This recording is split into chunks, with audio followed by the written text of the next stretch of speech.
Bonjour, je m'appelle Adrien Tollet, je suis économe de flux pour le département de l'Ardèche. Je suis un patrimoine de un petit peu moins de 100 bâtiments pour 180 000 m². On a en ce moment pas mal de programmes de réhabilitation de bâtiments là, qui ont été validés par les élus sur une période de 6 ans avec un budget d'un peu plus de 20 millions d'euros qui vont cibler la rénovation thermique complète de collèges et de bâtiments tertiaires bureaux.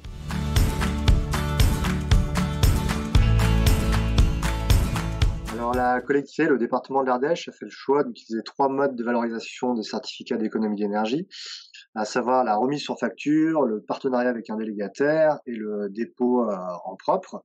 Alors concernant la remise sur facture, en fait, c'était dans l'idée de du coup, il y a une déduction du montant des C2E de la facture des travaux, ce qui permet d'avoir une facture moins importante.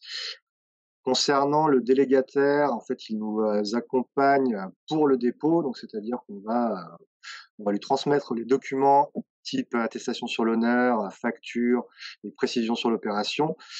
Et lui, il va faire le dépôt sur son compte EMI à lui et valorisera les certificats d'économie d'énergie via un gros volume que lui, il accumule.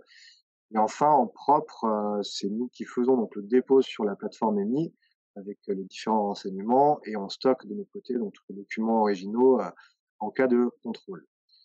Au niveau des enjeux financiers de ces 3 modes, alors globalement, le dépôt en propre est quand même plus intéressant que les 2 autres moyens, puisqu'on arrive quand même à avoir, on enlève la marge du délégataire ou de l'entreprise, part, qui permet d'avoir quand même un montant un peu plus élevé de l'ordre de, je dirais, 15 à 20 par rapport à une convention de délégation. Les entreprises, souvent, de toute façon, passent par un délégataire, donc sont également sur les mêmes ordres de prix que si nous, on avait un délégataire en direct.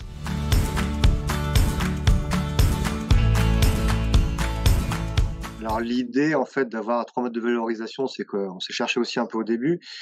De l'avoir en propre, en fait, ça a permis de valoriser des opérations, qui se sont produites, qui ont été réalisées avant qu'on ait signé une convention avec un délégataire.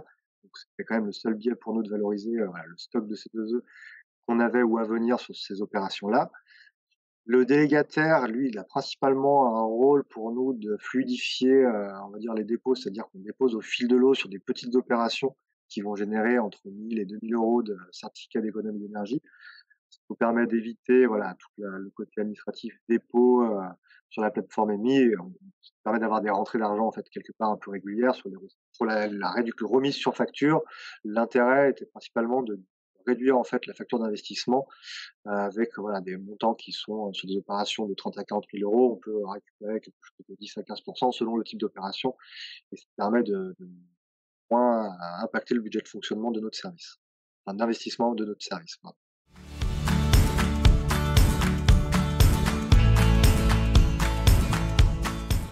Alors pour ce qui est, la remise sur facture, globalement, voilà, ça dépend de l'entreprise qu'on a en face de nous. Il y en a quand même pas mal sur les corps d'État, type chauffage, ventilation, climatisation, qui sont habitués à les valoriser. Donc c'est pas trop un sujet, ça peut être un peu plus délicat sur de grosses opérations. Là, c'est un peu noyé dans la masse, donc on a un peu plus de mal à avoir des entreprises qui sont capables dans leur acte d'engagement, de stipuler des certificats d'économie d'énergie. Pour la convention de partenariat, donc nous on a été démarchés en fait, il y a quand même pas mal de démarchages qui sont faits par les entreprises, enfin les délégataires pour monter des conventions de partenariat. Elles sont pas systématiquement exclusives, donc ça n'oblige pas à être, on va dire en permanence avec le même délégataire.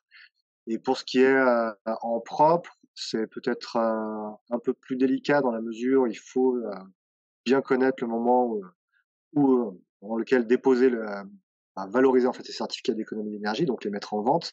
Mais il y a des plateformes quand même ou des personnes type Aura2E qui peuvent accompagner pour nous aider en fait à choisir le meilleur moment pour la vente, à début de période, milieu de période, en fonction des retours d'expérience qu'ils ont d'autres collectivités. Le niveau technique globalement est pas exceptionnel, il y a pas de grosses connaissances techniques. Par contre, il y a quand même quelques évolutions réglementaires. Il faut bien avoir en tête l'ensemble des fiches d'opérations standardisées pour savoir à quelles opérations sont éligibles, mais tout est quand même relativement bien détaillé dans les documents.